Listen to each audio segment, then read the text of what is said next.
Marie-Ange Sarrakayao, bonjour. Bonjour. Quelle est la stratégie pour les 5 ans à venir que vous allez dévoiler ce jeudi au Forum ? Alors cette stratégie consiste principalement à montrer comment on peut accélérer l'accès aux vaccins sur les 5 prochaines années. Et elle se résume ainsi: vacciner plus d'enfants le plus rapidement possible, en fait la moitié du temps. Gavi, l'Alliance du vaccin pour laquelle je travaille, au cours des 20 premières années de son existence, a aidé à immuniser 1 milliard d'enfants et protéger 17 millions de vies. Et là, en fait, avec les différents enjeux mondiaux qu'on voit se profiler, notamment inévitablement plus d'épidémies, de pandémies, il s'agit vraiment d'accélérer la mise à disposition de nouveaux vaccins, en particulier le vaccin contre le paludisme, qui est une maladie en fait qui se propage aussi assez vite avec le changement climatique. Donc on pourra vacciner plus de 50 millions d'enfants contre cette maladie. La question fondamentale, c'est vraiment pouvoir protéger notre avenir en mettant les outils en place le plus rapidement possible. Donc vous voulez vacciner 2 fois plus d'enfants par an dans les 5 ans qui viennent, c'est ça ? Oui, et avec plus de vaccins, en leur donnant toutes les couvertures possibles.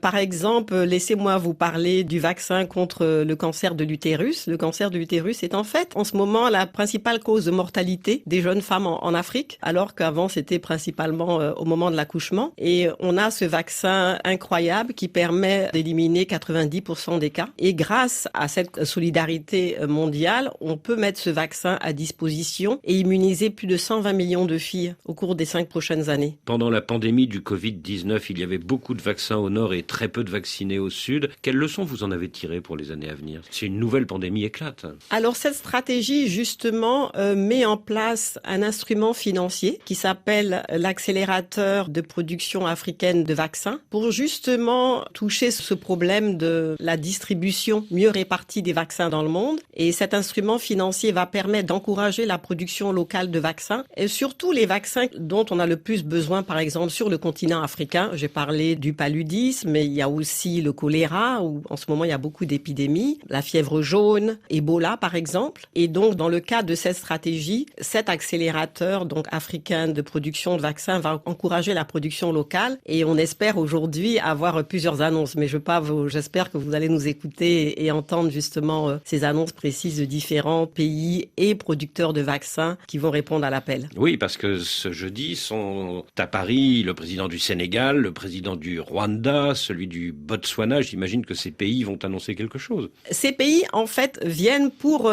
justement sceller ce partenariat, donc très prometteur, qui va vraiment permettre une nouvelle façon de collaborer, si je puis dire, en permettant d'avoir une meilleure distribution de vaccins. Eux-mêmes, évidemment, sont très preneurs de ces vaccins dans leur propre pays et montrer aussi l'importance des questions de santé mondiale. L'enjeu pour ces pays africains, c'est de monter une industrie du vaccin dans leur propre pays, c'est ça ? C'est monter une industrie pour la région, très rapidement. C'est un continent qui croît et qui a besoin de différents types de vaccins. Un continent qui produit très peu de vaccins aujourd'hui. Exactement, mais il y a cette opportunité. Quel pourcentage ? 1%. 99% des vaccins utilisés en Afrique ne viennent pas d'Afrique. Pas d'Afrique en ce moment, viennent du monde entier. Mais ce qui est important, c'est qu'il y a une couverture vaccinale quand même qui, justement, grâce à tous nos efforts, j'ai parlé de 1 milliard d'enfants vaccinés qui montent. Maintenant, c'est vraiment avoir ce meilleur équilibre et des vaccins aussi qui répondent plus particulièrement aux priorités régionales. Alors, l'accélérateur africain de production de vaccins va permettre de répondre à l'appel de l'Union africaine qui co-préside le forum pour produire 800 millions de doses de vaccins et les vaccins donc les plus en demande sur le continent. Alors, tout cela ne peut marcher qu'avec la collaboration des grands groupes pharmaceutiques mondiaux, comme le français Sanofi. Qu'en est-il aujourd'hui ? Alors, cette collaboration existe. Au forum, évidemment, je ne veux pas prédire des annonces qui pourront être faites, mais cette collaboration sera vraiment mise en exergue. Elle existe. Gavi, sur ces 20 dernières années, a permis d'augmenter la production de vaccins. On a commencé par 5 producteurs. Maintenant, on travaille avec plus de 20 producteurs qui collaborent de façon étroite. Donc, l'accélérateur africain de production de vaccins a été développé au cours des 12 derniers mois avec la collaboration de tous ces groupes dans toutes les régions parce que c'est vraiment important puisque c'est un marché mondial et aujourd'hui, on va voir les annonces. Vous entretenez, vous entretenez le suspense, c'est bien. Mais tout de même, Marie-Ange Saraka-Yao, un grand groupe comme Pfizer, qui a fabriqué le premier vaccin anti-Covid, comme chacun sait, est en train de rétro-pédaler sur sa présence en Afrique. Est-ce que ça ne vous inquiète pas? L'industrie du vaccin et surtout cet accélérateur a été développé dans le cadre d'une stratégie régionale qui a été mise en place avec toutes les parties. Et cette stratégie, elle se base vraiment sur mettre en avant, surtout pour les producteurs, la visibilité de la demande. Ça, c'est quelque chose de fondamental pour un producteur puisqu'ils doivent mettre en avant beaucoup de capitaux au départ. Et donc, cette visibilité, cette prévisibilité de la demande est très importante. C'est pour ça qu'aujourd'hui, nous présentons une stratégie pour 5 ans. Comme ça, les volumes seront très clairs. Et cette prévisibilité de la demande, elle marche sur 2 aspects. À la fois l'immunisation de routine. On sait combien d'enfants sont nés chaque année au Nigeria, par exemple. Donc, ça permet une prévisibilité. Et dessus, évidemment, il faut anticiper un coussin pour les épidémies. Donc, je pense que ce qui est très important ici de comprendre, c'est que c'est une industrie qui marche sur le long terme avec une prévisibilité de la demande. Et c'est exactement ce qui va se passer avec l'accélérateur de vaccins et avec Gavi, qui est le garant de tous ces pays. C'est-à-dire que ce jeudi, vous allez pouvoir dire aux grands groupes pharmaceutiques, voilà, si vous produisez tel vaccin, on vous garantit qu'il sera utilisé par X millions de personnes dans les 5 ans qui viennent dans tel et tel pays, c'est ça? Exactement. Ce jeudi, nous allons dire, nous pouvons sauver la vie de plusieurs millions d'enfants, notamment par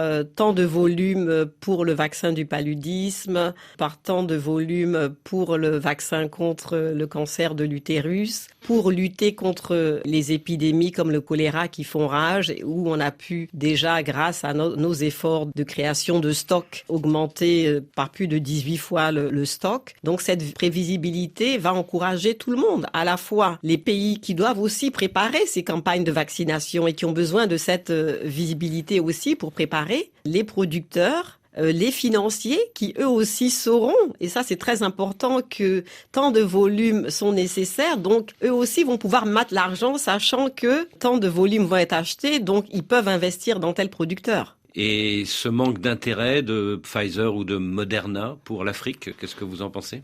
Comme je viens de le dire, en fait, il faut vraiment regarder ce marché sur une certaine durée et tout en regardant tous les produits qui sont nécessaires. Il faut vraiment à la fois avoir l'immunisation de routine et l'immunisation contre les pandémies. Une stratégie uniquement basée sur les pandémies est difficile parce qu'il n'y a pas de visibilité de la demande. Donc, je pense pas que c'est le fait d'un producteur ou d'un autre. On l'a vu pendant le Covid, que c'est difficile d'anticiper la demande parce qu'elle fluctue en fonction du virus. Oui, c'est-à-dire qu'un groupe pharmaceutique comme Pfizer est plus focalisé sur la vaccination contre les grandes pandémies. Mais vous, ce que vous demandez surtout, c'est la collaboration de groupes pharmaceutiques qui sont spécialisés sur la vaccination de routine, c'est ça que vous voulez dire ? On demande des partenaires et je veux insister que tous ces groupes sont nos partenaires. Pfizer est un partenaire de longue date et nous fournit des vaccins depuis très longtemps, depuis plus de 20 ans. Donc tous ces groupes sont des partenaires et l'idée, c'est vraiment de travailler ensemble pour donner cette visibilité sur le long terme et avec une distribution plus équilibrée. Le paludisme tue plus de 600 000 personnes chaque année. Où en sont les vaccins anti-paludisme ?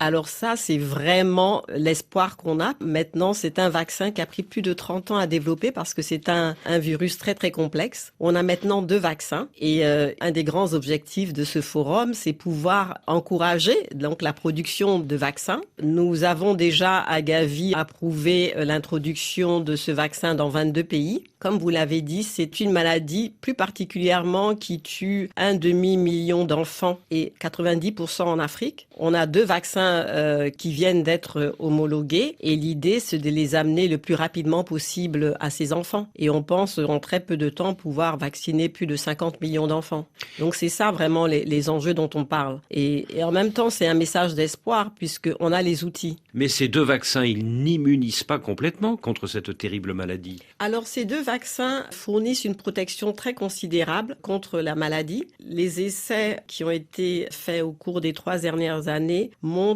dans les pays où le vaccin a été introduit une baisse considérable de la mortalité de 13%, ce qui est considérable. Et si ces vaccins sont administrés en même temps que les autres interventions qu'il y a contre le palu, par exemple les moustiquaires, permet une protection à hauteur de 93% de l'individu. individus. Donc le vaccin est vraiment perçu par les pays comme un changement de donne fondamentale. Et contre le virus Ebola, où en est le vaccin ? Le virus Ebola, nous avons un vaccin très efficace qui a été développé en 2016, justement, par le soutien de Gavi, en permettant, grâce à nos instruments financiers, de créer rapidement un marché qui a encouragé les producteurs de vaccins. Et on a un vaccin qui a plus de 90% efficace. Alors, dans le cadre de notre rôle en tant que gestionnaire du stock mondial de vaccins, nous avons créé un stock pour Ebola. Et alors que pendant l'épidémie d'Ebola, on a vu malheureusement plus de 11 000 personnes décédées. Maintenant, les 4 épidémies successives qui ont eu lieu, parce qu'on a pu envoyer les vaccins tout de suite, on a eu moins de 20 décès. Et cette semaine, on a introduit la vaccination préventive du personnel de santé contre Ebola dans les pays qui sont évidemment plus susceptibles d'avoir cette maladie. Comme le Libéria, la République démocratique du Congo. Et certains pays en Afrique de l'Est. D'où l'intérêt d'avoir cette vaccination préventive et tout le message qu'on veut faire passer aujourd'hui.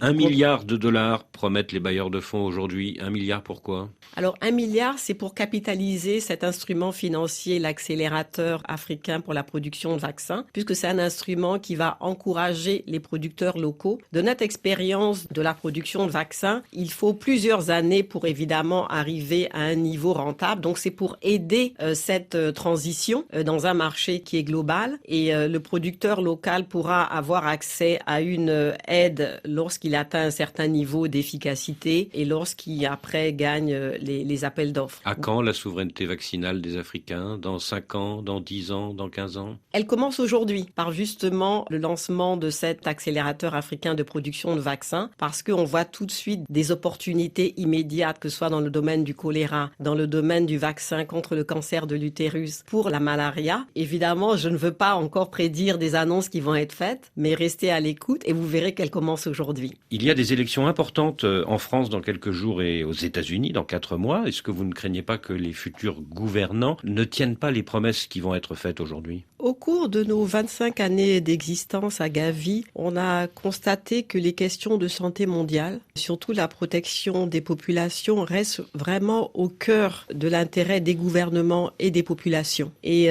nous avons eu l'occasion de travailler avec différentes administrations bipartisanes, que ce soit aux États-Unis ou en Grande-Bretagne, pour ne citer que quelques-uns. Et cette question de santé mondiale et protéger notre avenir est toujours restée fondamentale. Il n'y a pas eu de différence entre Barack Obama et Donald Trump ?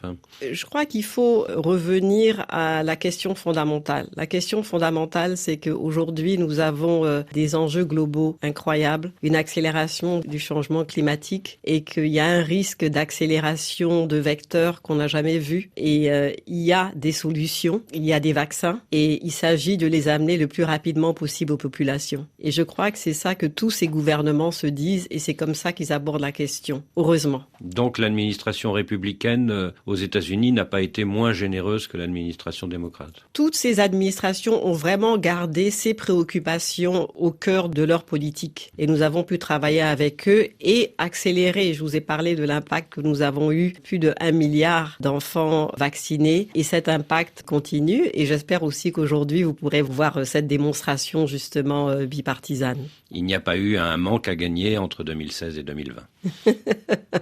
En fait, vraiment, il y a eu un effort de solidarité incroyable. Nous avons continué à avoir un accroissement de nos ressources sous toutes les différentes administrations Américaines. Dans le monde entier et en particulier aux États-Unis. Marie-Ange Sarah Kayao, merci. Merci.